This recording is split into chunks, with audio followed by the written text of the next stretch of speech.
We go. We are live. We did it. We're Woo! live on YouTube. Sometimes I can go live on Instagram at the same time from my phone, but I don't think that's going to work tonight because you are not in person with me. So we're live on YouTube. So welcome everybody to another Con God. Girl rewatch from the 90s, from our childhood. We're so excited.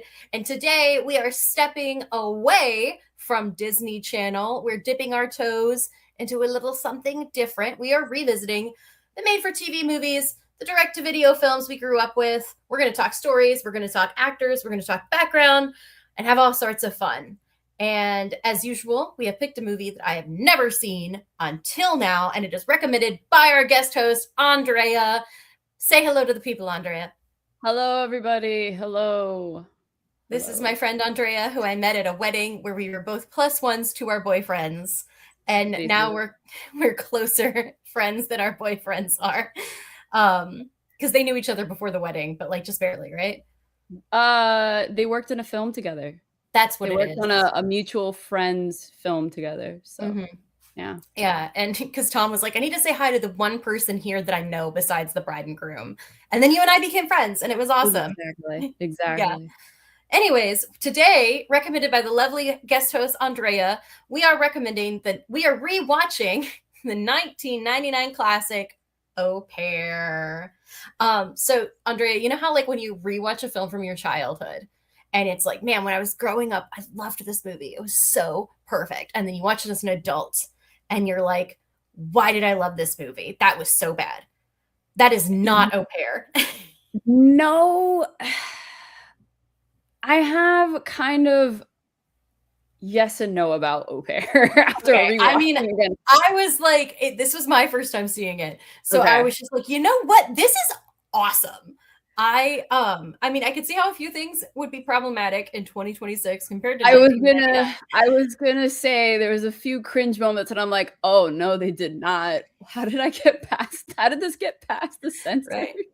Um, yeah, but you know what? It's like, it holds up. It's a lot better Yeah. than like, you know what? I won't say what it's better than, but we all know those movies that we go back to and we're like, oh, I still loved Au Pair. I just 10 out of 10 from me. Let's I see mean, who's in the it chat. made me yeah, Hi, gay it made me boys. watch it Sorry, please continue. it made me watch oh, yeah, it made me watch the sequels, but I was 10 when that movie came out, and then, Au Pair 2 came out in '01, and then they didn't do another sequel until after Fox Family became ABC Family, and then 8 years later in 2009, they did Au Pair 3. And the Mhm. funny part was that the kids were my age. Uh, I forget who played Katie was my age. She was born in Okay. '89. And then who played Alex was born in '87. So they were around my age. So it just felt like I was growing up with them. And I don't know if you felt that too when you see a lot of things growing up. So sort of like Rugrats too, all grown up. Like you're kind of the similar age that they are, and then you just grow up with it, and Yeah. it kind of like goes with you, kind of like Toy Story 3. There's a reason a bunch of us like, Yes. cried for that movie because we all Exactly. grew up with Andy. So Mhm. I'm not gonna like say, oh, this is in the same part as Toy Story 3 because it's not. But yeah, I mean, Au Pair was it was a childhood movie for me for sure. Mhm. Even though now I see it and I'm like, oh man, it's again one of these films where there are jokes that I definitely didn't get as a 10-year-old, but as a 30-something-year-old, I'm like, oh, yes, wow, that got Yeah. past me. Yeah, Yeah, for like in the sure. barn, I was just like, my jaw just dropped. Oh my, It's I like, can't wait. I cannot wait. I took notes on that. I cannot wait okay, for us to we'll get to get that part. there. We'll Yeah, get there. yeah. I loved it. I had a great time. But you know, that's a great point because it's so weird looking back on this and being like when like so many things similar to it where it's like, oh yeah, they were a kid when that came out. What do you mean they're an adult now? Just because I'm an adult now doesn't mean they can be. Exactly. Yeah, so anyways, let's get into some fun facts. So it was written by Jeff Sherman, who was a part of Boy Meets World, and he wrote both of the Au Pair sequels, which I have heard are not nearly as good as the first. It's rare that does happen. Yeah. Mm-hmm. So, and it was written by Cheryl Saban, who wrote on Power Rangers. That makes so much sense. Yeah. Actually, let me bring that up. Cheryl Saban, and this is where my rabbit hole comes from. And I wanted to bring this up with you because we have a moment in connection. I will get to this. But Cheryl Saban is Haim Saban. Mm-hmm. Haim Saban as in mega millions, billionaire basically now for Power Rangers because of Power Rangers and other things. Mm-hmm. He's an Egyptian billionaire, but she became his wife. And the lead, she is his wife, and the lead of Au Pair, who is, checks notes, Heidi Leinhart, is Heidi Saban, his stepdaughter. That is Cheryl Saban's daughter, is the main actress. Is that how she got it? Maybe. But pretty sure. They just, yeah, exactly. So, and I bring this up, where is our connection to this? Do you remember when we watched Hollywood Demons, the true crime Hollywood? Okay, so for everybody out there who's listening in or sees this later, Hollywood Demons is this true crime docuseries that Danae and I watched one day. We were just sitting at our house and we were just watching this because she's like, you like documentaries, why don't we watch this? It's about power. And I'm like, oh yeah, it's about Power Rangers. Let's watch the episode on the Power Rangers. Yeah, do you remember it spoke about Saban and all the stuff that, by the way, can I curse in this or in the podcast? I don't allow it. Okay. All the crap that Saban allegedly did to cast and crew, all the bullying, the bullying tactics, the bad working conditions, the low pay. I mean, it's the industry, but still. And then he made billions of dollars off of this franchise, which he then used and then sold out. So, I mean, yeah, it's crazy. I mean, I have more facts about this whole, how it, because Au Pair, I don't know if you know, Au Pair was one of its biggest films, like TV movie films for Fox Family Channel. Like it garnered like 7.2 million people watching that. That's a lot. On a Sunday. Yeah, that is a lot for a Sunday night. Yeah, on a Sunday night. And this was, I would say 2 years before Saban sold it to Disney, and then Disney did ABC Family. And then he sold it. But before, I don't know if everybody knows, but in 1996, basically Saban Entertainment took a merger with Fox Kids, like Fox Corporation, the guys who did Fox Kids, and they merged together. So if you ever watched Fox Family shows like Angela Anaconda, or if you watched Big Wolf on Campus, trying to think of what other, S Club 7. Did anybody remember that? S Club 7? No? Danae, you didn't watch that? I did not watch it. I didn't have cable growing up. I mean, I didn't. It's fine. I didn't have cable till middle school, so I understand. Brace Face, Monster Farm, Oh So Little Time with the Olsen Twins. It had a bunch of shows and cartoons that were really good that, I remember as a childhood, like in my childhood, around that time. So, but yeah, the Saban connection. The Saban connection. I was going to say, all of our movies so far, I mean, this is just like the third one we've covered on the podcast, but like there's some Power Rangers connection in all of them. Oh, that's funny. I think that like Power Rangers, like, is like, because they replace the kids like every like season or 2 seasons or whatever, it's a pretty big web that you're gonna, especially in the 90s, you're gonna have a lot of them. But I was going through and I was like, oh, another Power Rangers. That's cool. What was the connection in Xenon? Was she in that? In Power Rangers? I think it was just like one of the kids in the background was also in Power Rangers, because all things connect to Power Rangers, whether we realize it or not. That's correct. It's really true. Because, it was in, what is it called? Oh, the first one we did, Under Wraps. There was a girl who worked the drive-through line, and she was the yellow Power Ranger or the pink Power Ranger at one point. Oh, I think she might have been the girl from the documentary that they talked to too. But yeah, anyway, was she one was of in the Under Wraps. originals? Was she If one it of the was, originals? I don't know if it was the original or like the second or third lineup, but she was from very early Power Rangers years. Got it. Well, if you Yeah. do Susie Q, you're gonna have Kimberly, the Pink Ranger. Oh, She yep. was the lead in that movie. So if you do Nice. Susie We'll put Q, it because on the that's like one list. of the, yeah, it's one of the DCOM like original.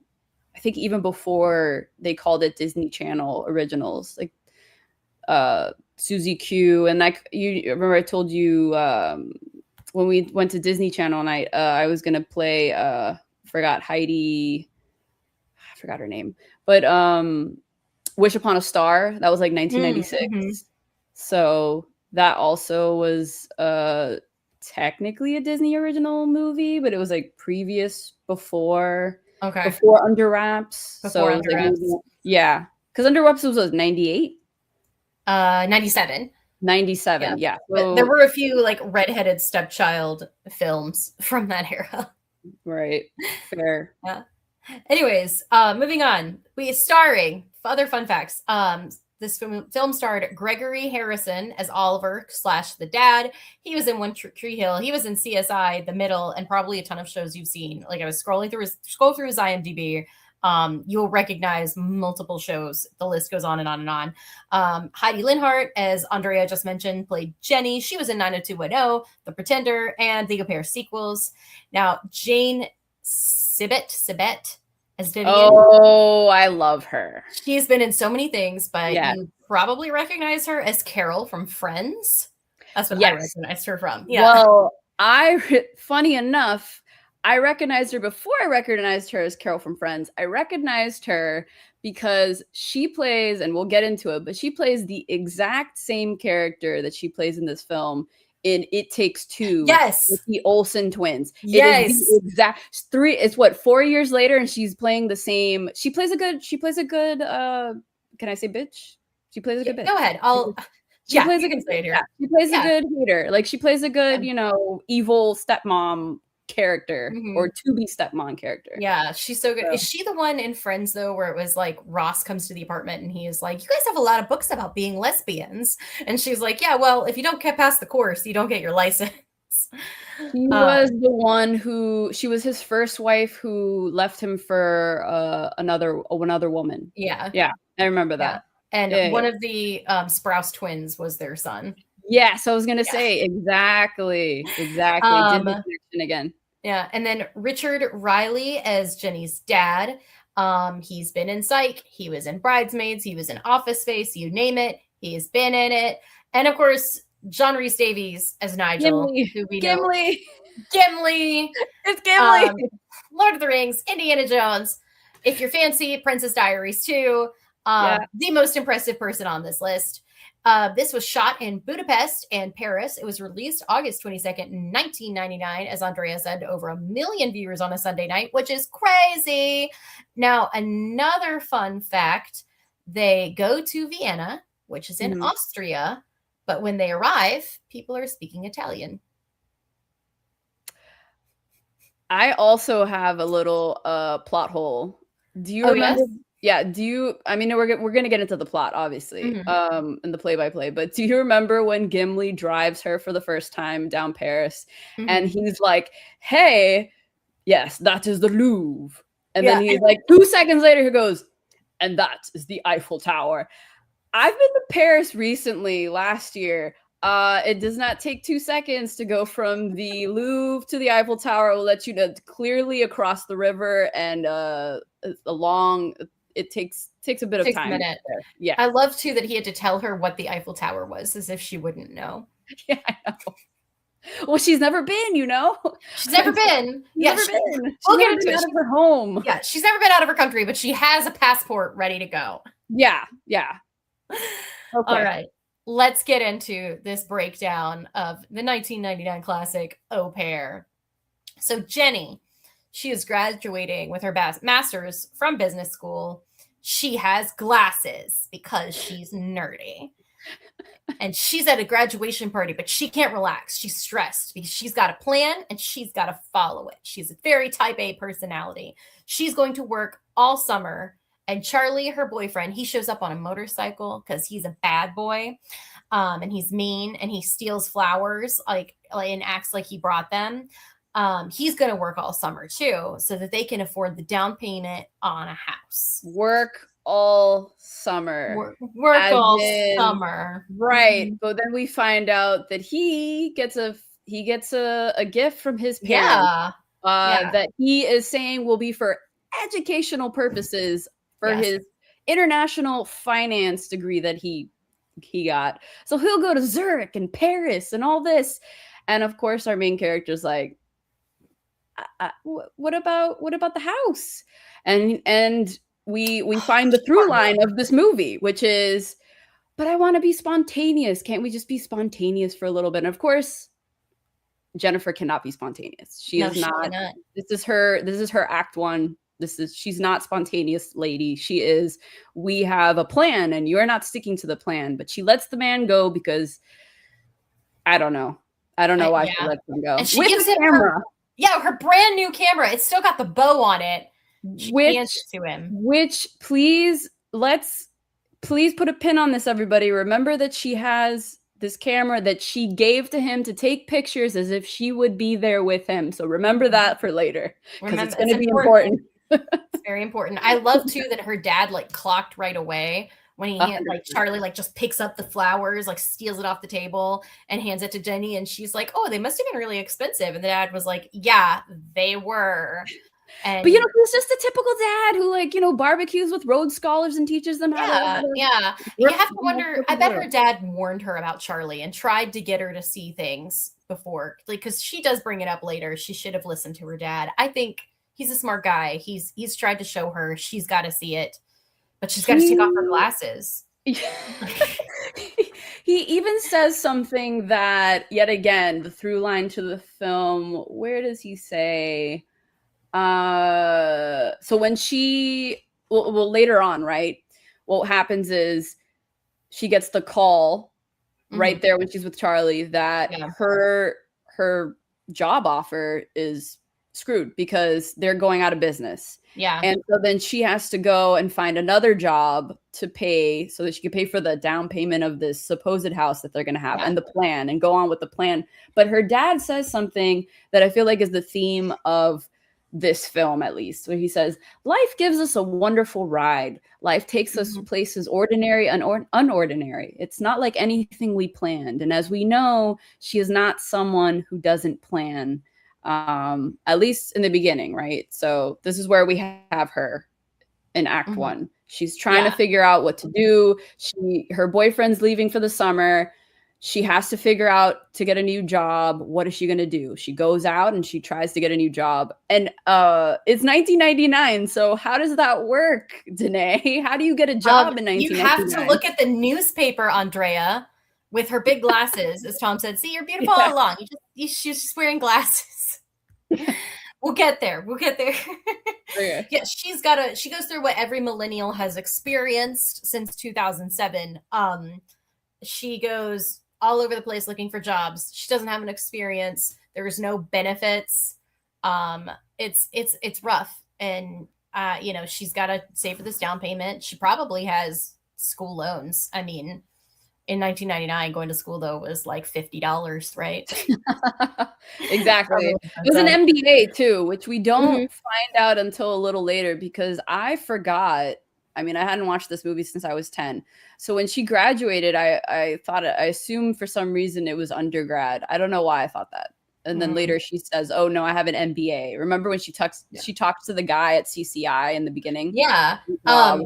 Which help me understand, an MBA is like a master's, but it's like business school, basically. No, it is a master's. Yeah, it is a master's, but it is a master's. A master's, but in business? Yes. Or is it just a master's? Okay. Yeah, it's a master's in business. It's a master's in business. Everything I know about that, I learned from The Office. Yeah. So great research there. Yeah. Well, Ryan was an MBA. That's what and I was like, oh yeah, because he went to business school.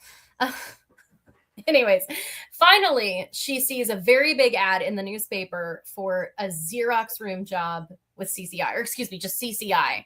She goes in and she's like, but I have an MBA. And the guy's like, yeah, my girlfriend has a PhD. You want a job in the Xerox room?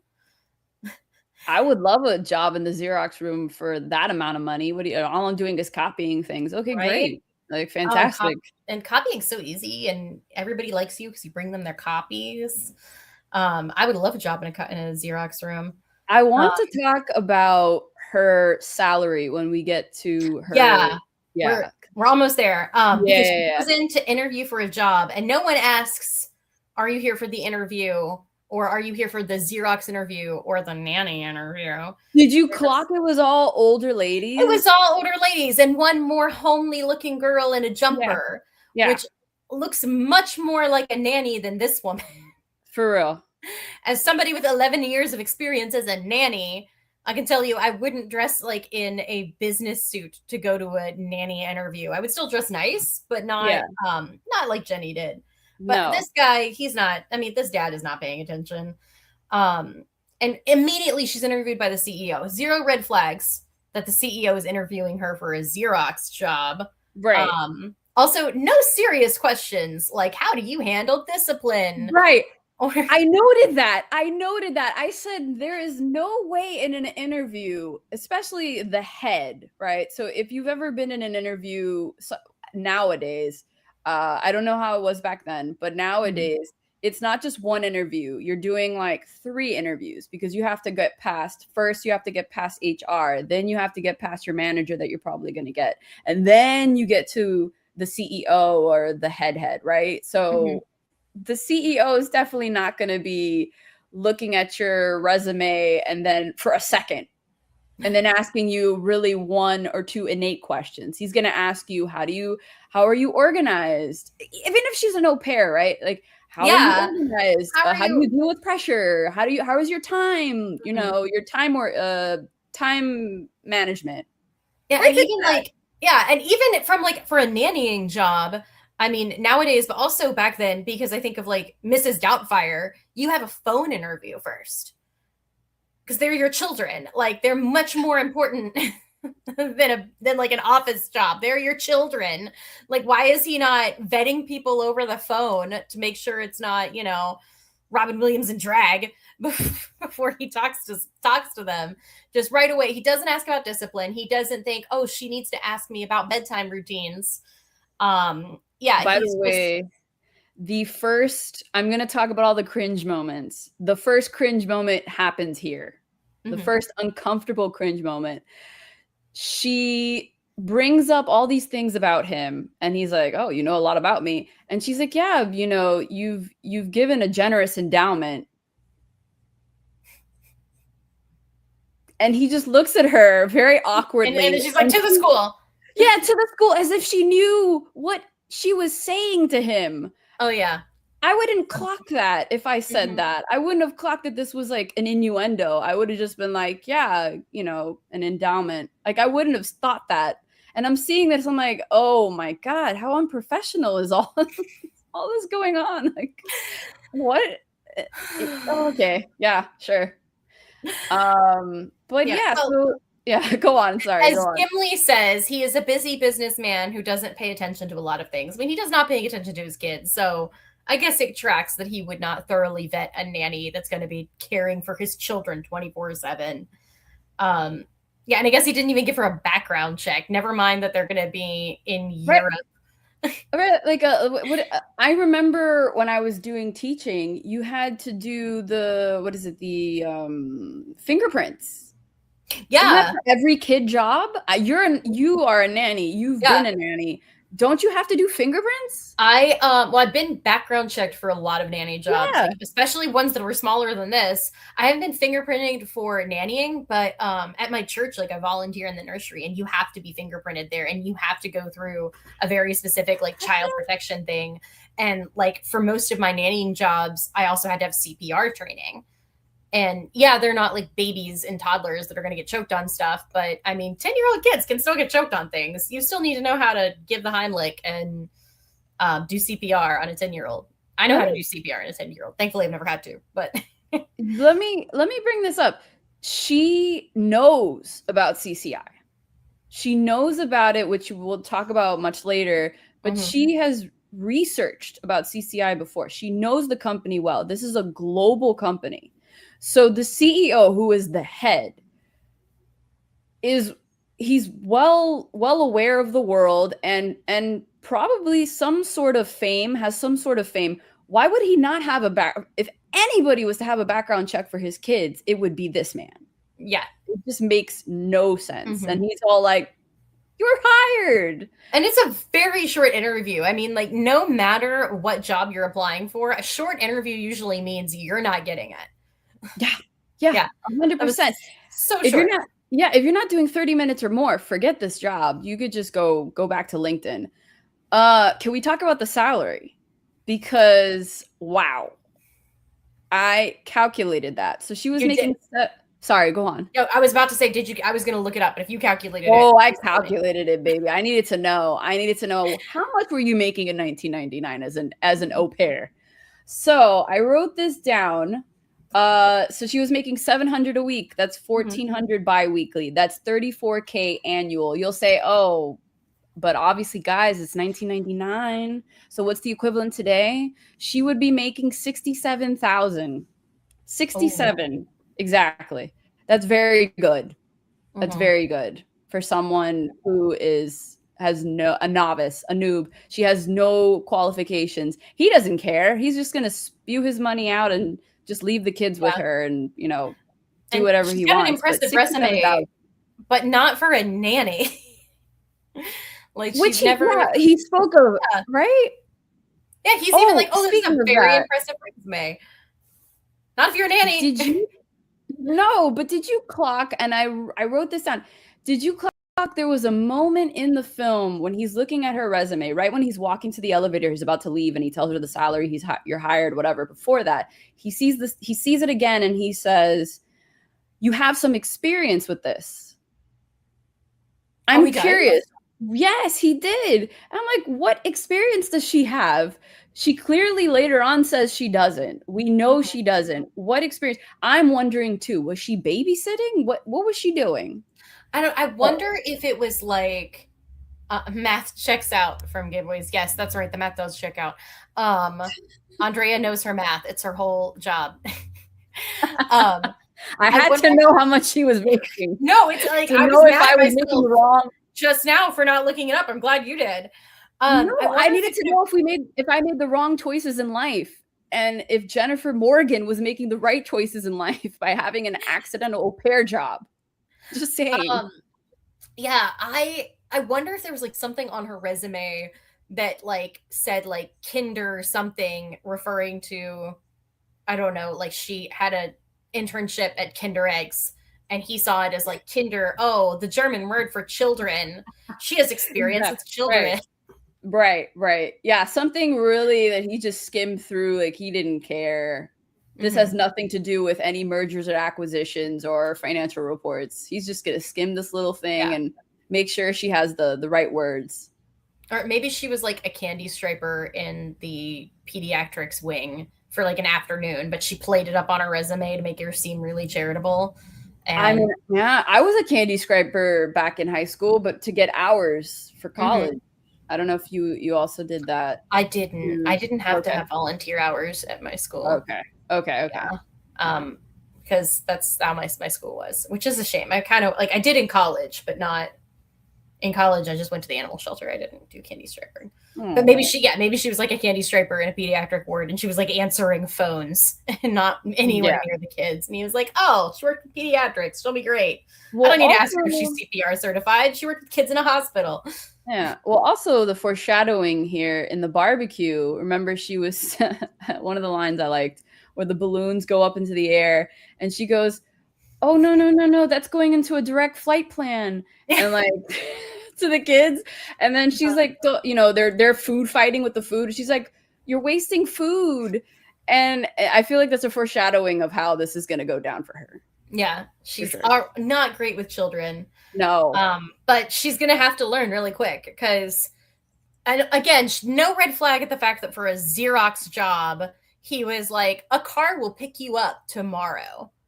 Um, yeah, we give free rides to all of our Xerox machine employees from the very bottom to the very top. Everybody gets a ride at this company. Um, the next morning, a car shows up, and she's going to Paris. Right. And yeah, still no questions asked. She's just like, okay, I'll pack a bag really quick and I will go. I've never left the country before, but I have a passport just in case. And I wonder if she bought it for their honeymoon that was going to happen since they were engaged to be engaged. Maybe that's why I she had one. I find it fascinating. This is obviously the inciting incident, right? Right. So I find it fascinating that all of a sudden this guy just comes to her door. Mm-hmm. She forgot that this was happening. He Yeah. comes to her door, asks her if she's ready. Ready for what? She's going to Paris for the next day. And then she tells her dad, "Oh yeah, dad, I the whole thing about me being safe and the plan and saving the house. Yeah, forget it. I'm going to pack my bag and I'm going to Paris. Let's be spontaneous." Be spontaneous, like you told me. Never mind that Yeah. this is the exact like Taken scenario. I guess they didn't have that movie yet, so she didn't know to be careful. No, they didn't. But it wasn't Hostel like a couple years later. But anyway, I just find it fascinating because I'm like, she goes from this, I'm not doing anything unplanned, I'm sticking to what I know, and then all of a sudden she just gets this one job with a company that we could say she really likes. Mm-hmm. And it's like it doesn't clock to her, one, why would a Xerox copier coordinator, I'm going to call her that, Xerox copier coordinator, be told, let's go to Paris? Yeah. She's too smart for this. I don't understand how she's not thinking critically. I mean, maybe she's just book smart. Like she can do numbers and busy business things, but it's like she's not going to look both ways before she crosses the street. Maybe. Because what the hell? Yeah, it's weird. Yeah. She's on a flight. She has a tough time with the kid sitting behind her, and she's in like first class too. Right? Like, still no red flags that they would spin that on a Xerox machine employee. Yeah, so she gets there.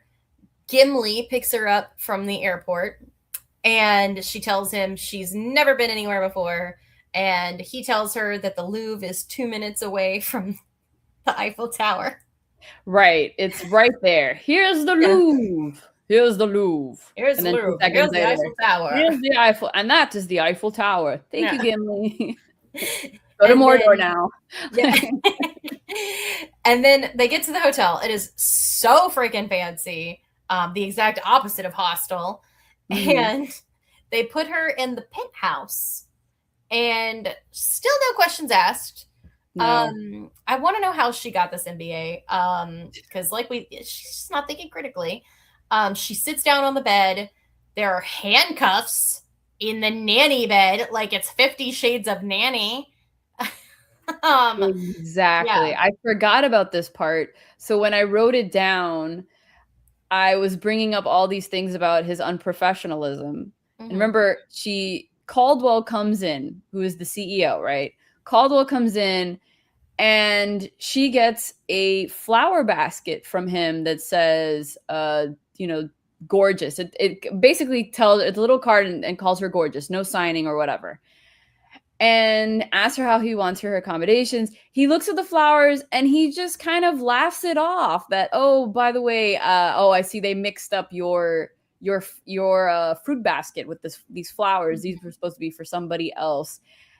And she was going to tell him off, right? Because she finds that and the handcuffs. What else are you going to think? Right? What kind of business is this?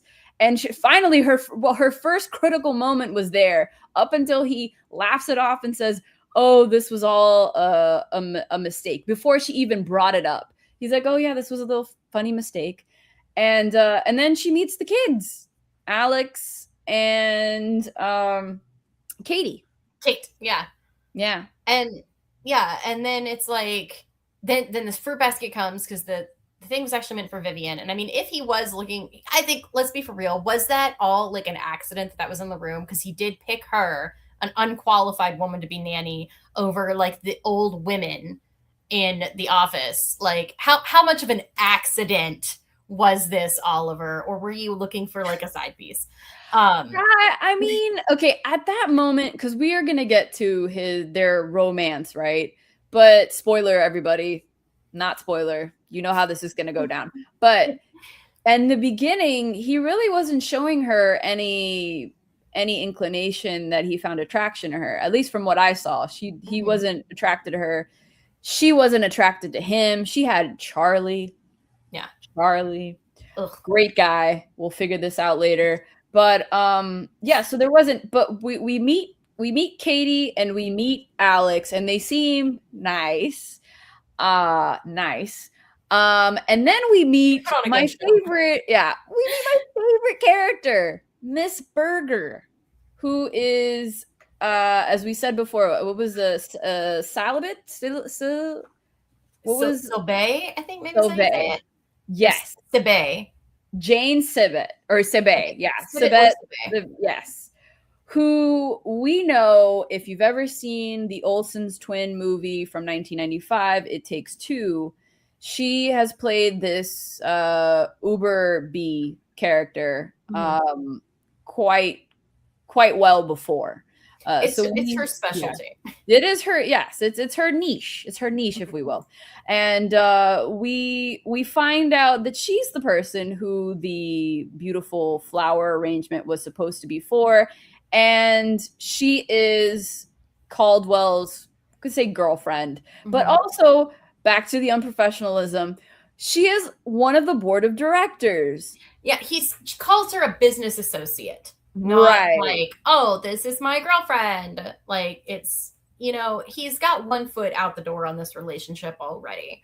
And I mean, he picked the one hot woman applying to be a nanny who was unqualified over all of the older women and the one homely looking girl. Like, I don't think he was that serious about Vivian. No, but yet again, sorry. No, it's fine. I find it very weird because she sits on the board of directors and he is essentially going to bed with her. Yeah. Shall we say. Where is HR? Yeah, he is HR. There is no HR because he is HR. Remember, he zipped through her resume for 2 seconds. No good questions. Oh, what a messed up company. Yes. Yeah. So Jenny realizes she is the au pair. She is not a Xerox employee, which explains why she's in Paris. It explains $700 a week in 1999 money, which is like $1 billion now. So she calls her dad to complain, but Alex and Katie have hidden a camera in her room because they're little perverts. It's illegal. And we find out the handcuffs actually do belong to Alex. Also weird that an 8-year-old boy owns a set of handcuffs and he left them in the nanny's bed. Okay, dude, what's going on?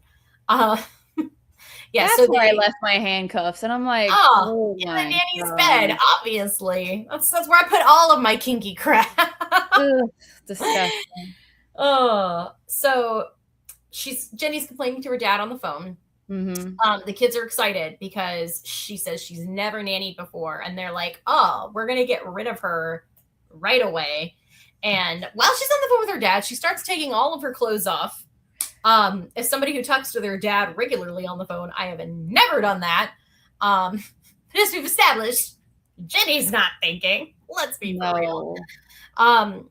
Yeah, so luckily this child does not see anything. He is not exposed by his nanny in this illegal camera that he put in her room. But they get to bed. They get to start it. They are going to mess with her. Alex uses his remote control car to put mice in Jenny's bed.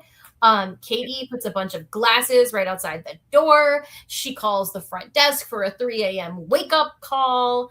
The phone goes off. Jenny wakes up. She screams at the mice. She smashes through the glass. And it's a rough start. She is jet lagged. She didn't get to sleep well. Things had a mess. It's not a great first day. No. Yeah. So they're all in the car. Oliver has to go to work. He's not going to hang out with his kids. I mean, he did hire a nanny, so how much can She's he got to do? do her job, Danae. Yeah, yeah, She's got to do her job. yeah. Before we go on to that, Mhm. we cannot just like slide over that Jennifer Morgan, the character, was taking her clothes off and exposing herself while these kids were doing the video camera. I don't Yeah, care. It's so uncomfortable. it I is didn't think about so weird. I didn't think about it in 1999. I wasn't my mind was not there, but my mind is now there, which makes me think if a child was to watch this now, would they just be like me, not thinking about it? Or are our kids so sexualized now with their minds that a 10-year-old at this moment in time would go where my brain went? You know what I'm thinking? But Mhm. anyway, that was just so weird. Oh, and the kid was It's, like, oh, she's a total hottie. And why are yeah, you ruining this for me? And I'm like, Dad finally hired a babe. Like, yeah, what? I need this to not be a thing. Why is this kid? It's disgusting. But Mhm. yeah, but later on, Jennifer is asked, oh, I heard, well, sorry, Caldwell asked her, oh, I heard a noise. I wondered if you were okay. Did anything happen? She's like, no, I tripped on something. Mhm. And the kids saw, oh, she didn't rat us out, which Yeah. didn't really mean much to them at that moment in time. But these are little things that we can pick up on Mhm. Jennifer Morgan's character. She's Yeah. not going to rat these kids out, even if they She's are monsters. yeah, she's not going to give up on this job. Like, No, it is I not the wouldn't. job she planned for, but No, she's not backing out. no. She is in it to win it. She's got a Um, plan, a mhm. house in Yes. Southern California. And Like, listen, it may be 1999, but I'm sure at that point in time, it was really expensive, just like it is now, to live yeah. in Southern California Yeah. and buy a down payment on a house. So Mhm. I understand her completely. She's not going to let these kids take away her plan. No, no, she's in it. She's doing it for Charlie. Yeah, And you know what? right, She's just got to get through Charlie. the summer. Like Yes, yeah, and you know what? If he's so impressed, like she'll be able to be like, "Hey, give me a job at your company." Um, exactly. so yeah, so Oliver, he's working the next day. He's not going to hang out with his kids. He No. hands them a bunch of money and he leaves with Vivian. And like, so at first the kid, she's like, "Hey, what do you kids want to do?" And all Alex starts playing a game. Katie puts in AirPods, or not AirPods, earbuds, excuse me. It was 1999. It's fine. Yeah, it's the same thing. They don't want to hang out, which like I gotta say, if you are jet lagged after a flight to Paris and the kids are just like, I just want to sit and do nothing. I'm like, okay, I'm gonna take a nap. Y'all just hang out. I'll watch. Exactly. Why would Like, I tell these kids, hey, do you like birds? yeah. Why are we still trying? Hey, drop my mic, sorry. You okay? Yeah, I just dropped my mic. Why are we still trying to get out and do things, especially when you had a 3 a.m. wake up call? Like, how long did it take her to get back to sleep after that? Yeah. Yeah. No, I would just have, like, these kids have amazing toys. I would have left them in the hotel and taken a nap. Instead, they explore Paris. The kids aren't having it. They steal Jenny's purse and throw it over a ledge. They go to Madame Tussauds. They don't call it Madame Tussauds. They just say the Wax Museum, but it's Madame Tussauds, or at least a knockoff version. They make a mess. Nigel has Jenny's back. Like, this whole scene exhausted me, by the way, of them like fighting in the Wax Museum. And they sit down to have a coffee. I almost went and got my own coffee because I was like, these the whole time I was like, why isn't she drinking coffee? Like, I nanny Right. children that are not crazy at all, and I drink so much coffee. Like, where is Jenny's coffee? Not only that, she's not stressed out about this. I Mhm. mean, she's a bit flustered, but she's not put out, which Yeah. I find interesting because in the beginning, as I said, with foreshadowing, she was not very good with kids. So to Mhm. see her this calm with two rambunctious children who basically want her out and are doing anything they can to annoy the hell out of her. And she's just like, yeah, but you know, kids are kids. Really, Jenny? Yeah. Really? At 67,000 must be really in your mind right now What that you're growth not thinking of about all this. ambient does that? That's what I want to know. She has an MBA, Danae. She has an MBA, and that's why she knows how to do things with these children. But basically, so Gimli gives her the rundown of what's going on with these kids and why they are the way that they are. Yeah. You have the mom who was sick and they died when she was young, and then they live with their grandma and they don't get to see their dad until the summer. Yeah, and their dad overlooks a lot, he tells her, which clearly couldn't tell. Yeah. Yeah, so the kids, like, they see Nigel though, and they see Gimli giving all of this, or slash Sala, if you're like me and you saw him in Indiana Jones first. They see him. Yeah. They see him giving Jenny like advice and explaining what's going on, and they're like, we got to get rid of him.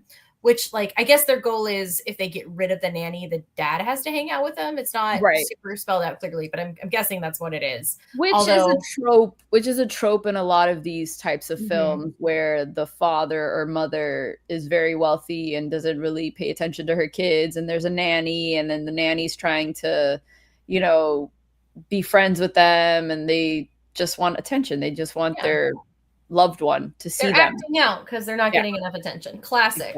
I do though, like, these kids have not thought it through, because like if their nanny gets fired, their dad's busy. Like, isn't he just going to send them to the grandma right away? I mean, we'll get to it. Like, that's a threat that comes later, but obviously they did not think this plan through. Kate gets a better plan later. We're getting there though. Yeah, exactly. We're getting there. So, they want their dad to come back. So they paint a fake handicap symbol to get the limo towed, so that they can get rid of Nigel, and they're stuck with Jenny. But the two adults know it's not true, because Jenny sees the fingerprint on from Alex, the painted fingerprint on her copy of a pamphlet or something, and she's like, "Don't worry, I got this. You go get the car. I'll know how to do this. I can handle this now." Finally, I know. Yeah, she's putting her foot forward, and she's gonna fight back. Like, she's finally putting that MBA to use, doing some smart stuff. Exactly. So on the train, the kids are gonna handcuff her. They get ready to do it because she's falling asleep, but at the last second, Jenny grabs the handcuffs and handcuffs Alex instead, because she was onto them. And he was like, that's not fair. And she's like, what? You were going to do it to me. I love that Jenny, like, tells them off. Like, she's not, like, wounded, like, baby bird Jenny. She's like, no. No, and Alex is like, I know jujitsu. And she's like, Phi Beta Kappa. Okay. Oh, yeah. She paid her dues for the sorority. Jenny's been through it. She does not let them push her around. I lost my place in my notes. Hold on. No, it's fine. There we go. So, no, it's fine. So after that, they come back. The dad asked them how it all went down. And basically, Katie has another thing that they can do. Which is the worst thing the worst prank that I've seen in a movie with kids. And so she somehow gets her dad to allow Jennifer to come to his important party with all the executives of his firm, and of course with Miss Berger. And of course Miss Berger has her little reservations, as she does in the beginning, and I guess throughout the film we'll see it amps up later. She's not a fan. No, she's not a fan of the kids. Like, you can tell because she tells them to put on these awful clothes. Right. They thought it was going to be dinner with their dad, but it is a fancy dinner. Kids don't want to do that. No. So they're going to try again to go after Jennifer. And they're going to put some glue on the seat. So they're going to have Jennifer go and sit. But before we do that, we get a little glimpse of Miss Berger seeing Jennifer's actual mind.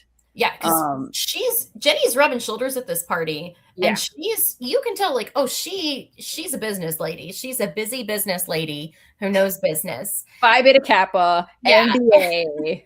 And the kids, they've even caught on. They're like, oh, she wants to work for our dad. Right. We're not going to let that happen. No. Why? I don't know. Because But she's not here for the right I get it. I get it at this I moment. guess, They I get, don't yeah, know her. Yeah, they yeah. don't know her.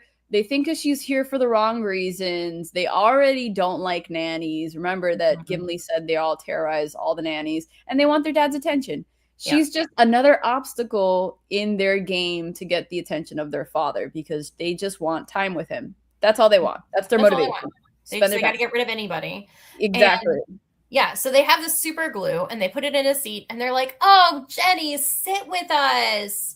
And the dad is like, "Oh, no, no, no, Jenny, you take this comfortable seat." And Vivian instead sits in the super glue. Yes. Um, yeah, Vivian, who was just like, sorry, but cock blocking Jenny with the other business associates, sits in the super glue. Um, and when she stands up, her dress is completely torn off. Yeah, to the It point is. where she's got her it's just her bra when she's Yeah, it's running just out raw screaming. underwear, no slip, no garters. And she runs out of the restaurant. Dress is ruined. And Oliver is very upset because that's his lady. And he's like, "I'm going to send you guys to your grandma." And they beg him no. He's going to give him one more chance. And so clearly the kids are like, "Okay, well, we can't do too much of this anymore. No. We're done with we got to be done with the pranks for a hot minute." And at the same time, Jenny's on the phone. She wants to leave a message for the hotel Charlie will be staying in, Mm, but he's not there yet. He's not. no. He's not there. He's not following this schedule, I And suppose. every time she attempts, and we'll see this later as it goes on in the film, but every time she attempts to leave a voice message, someone interrupts her and she can't actually plan Mhm. anything to say anything to him, to go meet him, to leave a message. It's always interrupted somehow. Yeah. So So from Charlie's point of view, she's not really thinking about him. So he doesn't have to worry about her. no, which we'll Yeah. find out later how that turns out. But for Yeah. now, basically the kids go into her room, take out all the pranks, Hmm. and when they leave, uh basically Katie leaves back to her room, but Alex stays to overhear the conversation between Caldwell and Jennifer. And Jennifer basically tells him, don't worry about, they're just kids. It can be kids. I think they just want your attention. Like they just want to have spend time with you. Yeah. And he realizes this, and you think, oh, he's gonna turn in a new leaf. He's gonna actually be with the kids. And so he said, okay, sure. You know what? You take the day off, and we'll take the kids. And then he's about to leave, and he goes, by the way, we're going to Vienna or is it Zurich? I think it's Zurich or something like that. Yeah. We're going to another country tomorrow. Be Yeah. ready. What was Jenny's the whole gonna. point? Can we talk about that? What was the whole point of this? She'd have a day off. If she had a day off, why would you tell her, oh, by the way, we're going to another country? And so And the then next like day, she yeah, doesn't even sorry. get the day off. Like No, she goes with them. She goes yeah. with them. So what was the point of all this? That was the plot part that I just did not understand. Mhm. Like, why would you have this lady who you said could have the day off because you wanted to give the attention to your children and you gave her the day off, but she's not getting the day off, and you told her, are you sure, in the car, right, in the limousine, oh, are you sure it's okay, Jennifer, that you're being with us? No, damn it, it's not okay. Oh, take You're a day supposed to off. get the day off. What She happened? hasn't, yeah, she hasn't had a day off since she got there. Like I would need a full day and a half to recover from like a plane ride California to Paris. Exactly. And then Um she has a yeah. conversation. This is important because she has a conversation with Miss Berger's there. She has a Mhm. conversation with Miss Berger about CCI and learning about, I don't know, some financial stuff, research, things that we don't need to know about the plot. But Miss Berger is like, oh, you know a bit about this. And she said, oh, yeah. And she tells her she got an MBA recently. She went to UCLA and all this. And then she did a thesis. Her thesis was on a majority of the research was on CCI. And Mhm. so this perks Miss Berger's interest. And she says, oh, I would love to read it. And she tells Caldwell, "Oh, honey, I can't go with you guys. I have business. Yeah, business is she doesn't want to be with the kids." So she leaves them, and before she leaves out, she tells her assistant, "I want all the dirt on Jennifer Morgan." So we already know what's going down now. She's going to figure out how to scheme and take this girl down because she already sees the foreshadow. Like she sees between the trees, like what's going to go down. Oh yeah, she can tell that behind those glasses, Jenny is actually beautiful, and she's already jealous of her. Yes. Yeah. So they go on, right? They go to a fair or a carnival. And Oliver is not paying attention to the kids. No, he's on his freaking phone. By the way, 1999, I'm forgetting. I didn't have a phone until 05, until high school. But 99, he had that little, like, he had a little cell phone. Yeah. Like, there were some flip phones. Like, yeah, right? Well, I remember, speaking of Robin Williams, in Hook, which was like 94, 95. Oh, speaking of negligent fathers. Yeah, speaking of yeah. He has a cell phone because, like, at one point, isn't it like somebody like grabs it and like throws it out the window because he's not paying attention to his kids? And that was like an older like flip phone with the pull-up antenna. I didn't remember. Well, I haven't seen Hook in a long time. I love Hook, but I forgot. So I don't know. Hashtag relatable. I wonder, is that like throwing the phone out the window, or I don't want to go with you? What is Game Boys? What's the relatable part? What's the relatable? Or is it the being on your phone at a fair? Because I would do the same thing. Yeah. Right, exactly. Yeah, so the kids see this and they are not happy. Actually, they see this and they're kind of bummed, but then they're about to go on the Ferris wheel and Caldwell's like, "Oh, guys, I gotta go. I got business stuff." And then he brings up this whole, why would you say this to 10 and 11-year-olds? I'll never know. But he says to them, "I have financial responsibilities to my clients. That's important to me." And I'm thinking in my head, do you really want to tell your 10 to 12-year-old children that you have financial responsibilities and that's more important than them? Yeah. Are you sure you want to do? Is this the path you want to take right now? Okay. All right, Caldwell. He needs to watch Hook starring Robin Williams and learn a thing or two. Exactly. He leaves early. They're upset. They have a fight. Jenny clocks it. She kind of makes it clear, guys, I don't want to be here either, but we're here. Let's make the best of it. So then when their dad gets back that night, they're giving him the cold shoulder. Right.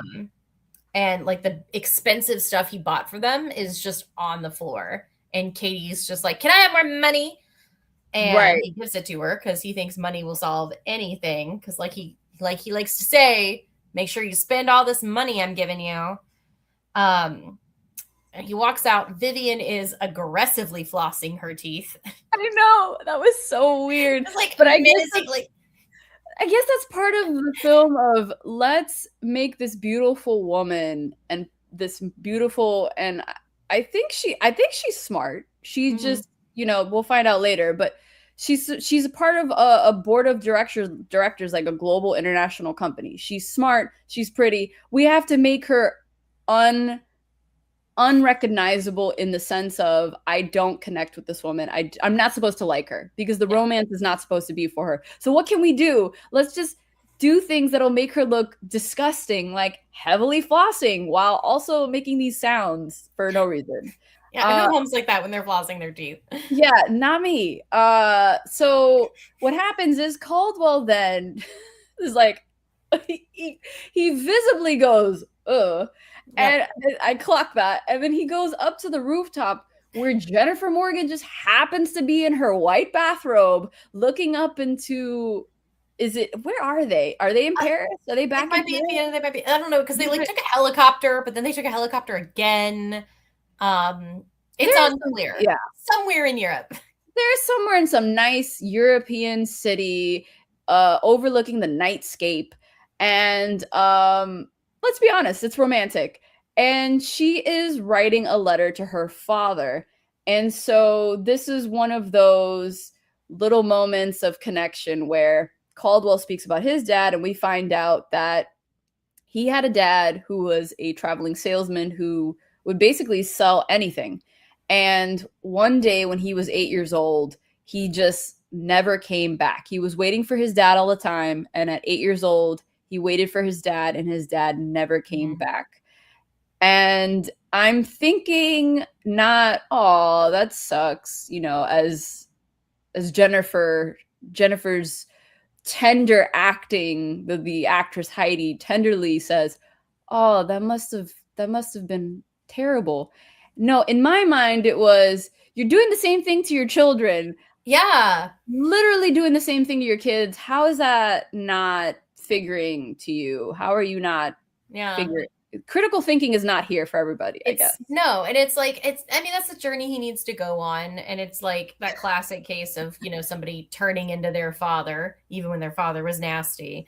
Yeah, he promised to come back with the milk, and he would stay up listening for the truck to come up the driveway, and it never did.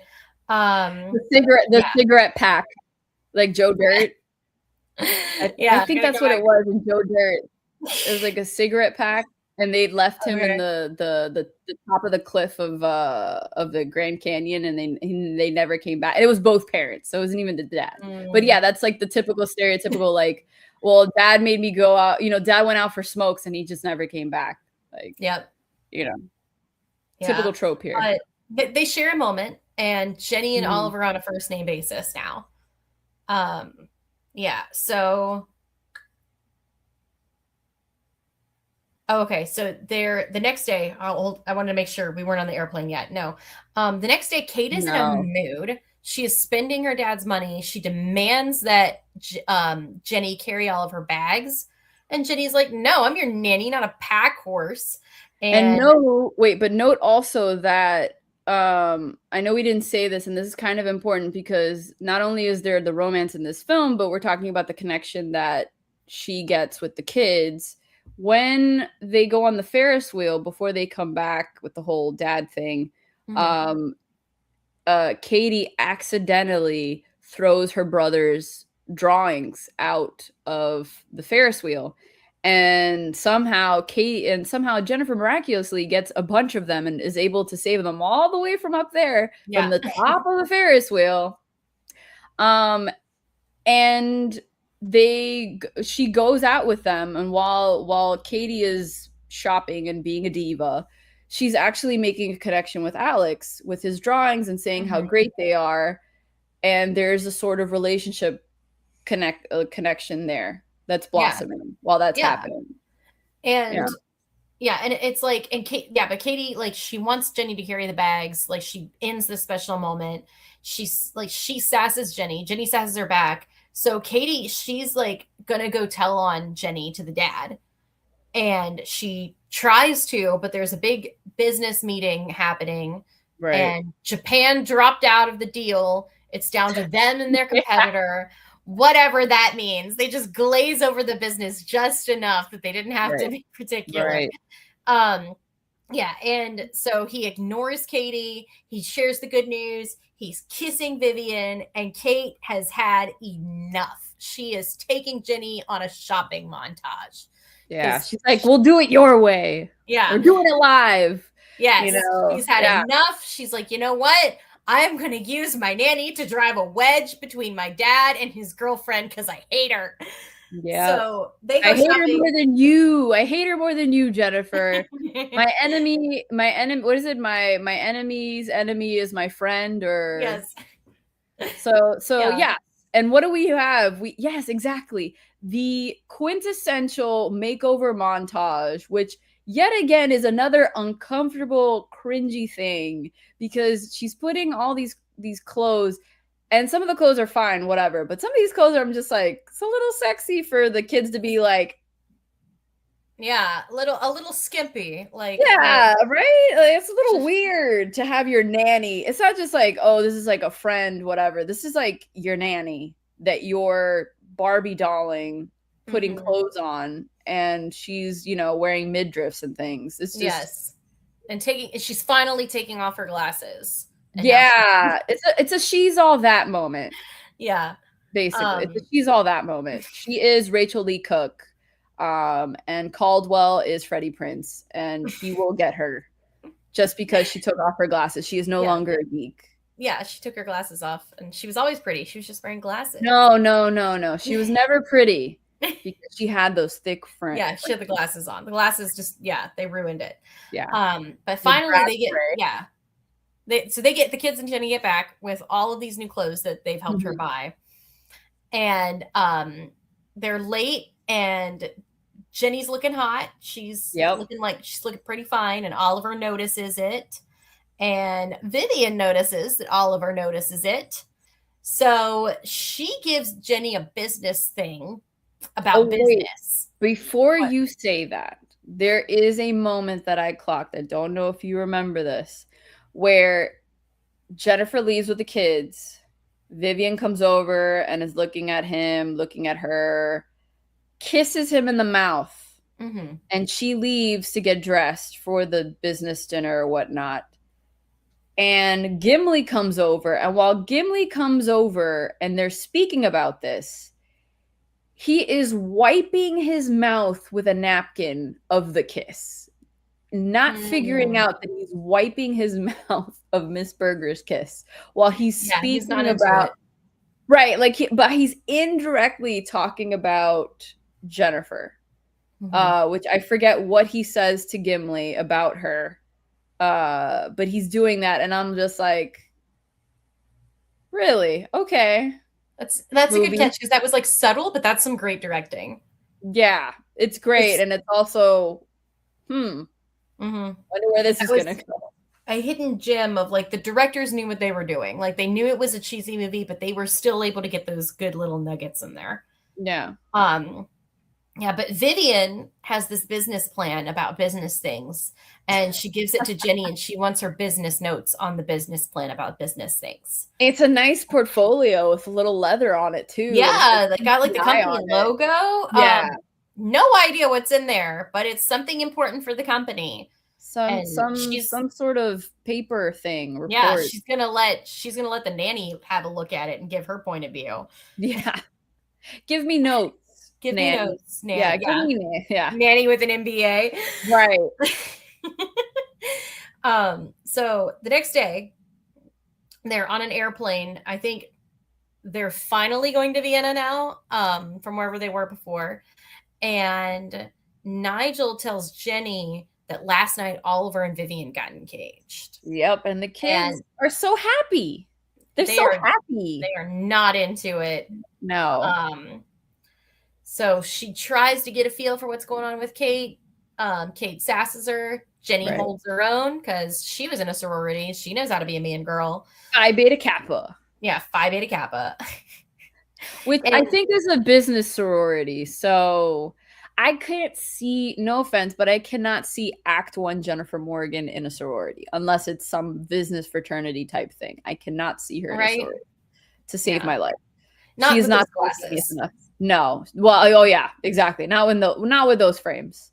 But she's not the spontaneous type, and she doesn't seem like the one that would go out to the bar and go to a kegger. So I mean, maybe she was in one of a sorority just for the sake of like, oh, this will lead me to like business opportunities later, but from other women that were in this sorority. If it's one of those, maybe maybe that was the whole plan. Yeah. Or maybe she was like, she found a sorority that really needed to be organized, and she was able to organize everything for them, and they let her stay. Maybe. Kept it clean. I don't know. Although I was in a business fraternity, and it was a Phi Beta Lambda. So it was PBL, but hers is Phi Beta Kappa. So I'm going to assume that it's the same thing. It's a business fraternity that she was in rather than a sorority. But yeah, she could be in a sorority that was all about leadership. So you're right. Could be that. Who knows? Yeah. Because I mean, that, like, I don't know. I didn't go to a school that had sororities and fraternities, but it was my understanding from a friend who's in a sorority that she was like, oh, it's like for job opportunities later because it's a networking opportunity. So I can see Jenny doing it from that. Maybe like those glasses were like a hazing thing that she just never got rid of. And that's when she and Charlie started to go downhill. I don't know. Anyways, the family takes this private jet to a like castle that Oliver owns, apparently. Because as you do. As you do as Yeah. a CEO of a global firm, you know, Yeah, you have a I would castle. also own multiple castles. This guy's Right. got like more money than Donald Trump, apparently. Yeah. Yeah, just this big house somewhere in Europe. Um, and Jenny, when they're settling in, she's going to congratulate Vivian about like being a stepmom and getting married. And Vivian's like, oh no, they're going to a school in Switzerland year round. Don't worry. She said the same exact thing in It Takes Two. She said the same. That's what I'm saying. She's perfect at this. They She is. just copy and pasted for that Well, script. because this is a normal trope for the 90s, right? Mhm. Like, let's put the kid in boarding school that I don't like. I'm the That's stepmom or the stepdad yeah, or whatever. because the You step know? parent's always evil in those. Yeah, right, exactly. Right. The step person is always evil, and they're gonna put you in boarding school because they don't like you because they are very young and they don't understand children. Always, Exactly. right? Always. That's Exactly. always how it works. Yeah, always. But it's not all bad. Jenny, she still hands over the notes on the proposal, the businessy business thing that Vivian told her to give notes on. Jenny Right. gives her business notes on the business thing and gives it back. So it's very businessy. And Vivian's a fan, and she hints, oh, Jenny, you could have a future in this company. She's basically telling her Caldwell's going to give you a job, but I didn't tell you this. I Mm-hmm. didn't tell you this, but Yeah. Caldwell's probably going to give you a job. And once we send those kids to Switzerland for their year-round boarding school, and then you'll be free to work for the company, I guess. Right. Exactly. Yeah. So then there's a big meeting. Mm-hmm. They're getting close to settling this deal. Oliver's leading everybody, but he's distracted because the windows are open, and out on the lawn, Jenny and Nigel are having a squirt gun fight, or water gun fight. Yeah. My next cringe moment is here. Oh yeah. Why would you have the au pair in a bikini? I'm sorry. I don't care if it's summer in Europe and you're in a water gun fight. You are the au pair. Okay. You are the professional nanny. Mm-hmm. Okay. I get that she is taking care of the children, but she's taking care of the children. So she has to set an example. What does it set an example of? Like, it's not even just like, oh, she had cut off. I don't even think she had cut off shorts. It was a full on bikini. I thought this was like it was definitely one of those, we need Caldwell to see her in the wet look, like a wet dream. And wet hair. It's so weird. Like, it's Baywatch moment. Yeah. I those Hollywood people. The funny part is, sorry, go on. No, I was just gonna say, like, of course Vivian doesn't like it. Like, that was the next line. I wouldn't like it. I mean, I don't like it either. Like, yeah. I don't know. It's 1999, and yet again, I don't really clock this. So hopefully, throughout the years, the kids who have watched this movie don't clock it either. But the 30-something-year-old me is like, this is so unprofessional. It's scary. Yeah. I would never wear a bikini in front of my boss, like, ever. Especially like when Jenny's going from that attitude of like, oh, if I do a good job as a nanny, they could hire me full time at the company. Is she thinking? Think about it, Danae. You make a great ass point. Sorry, you make a great point. No pun intended on that. But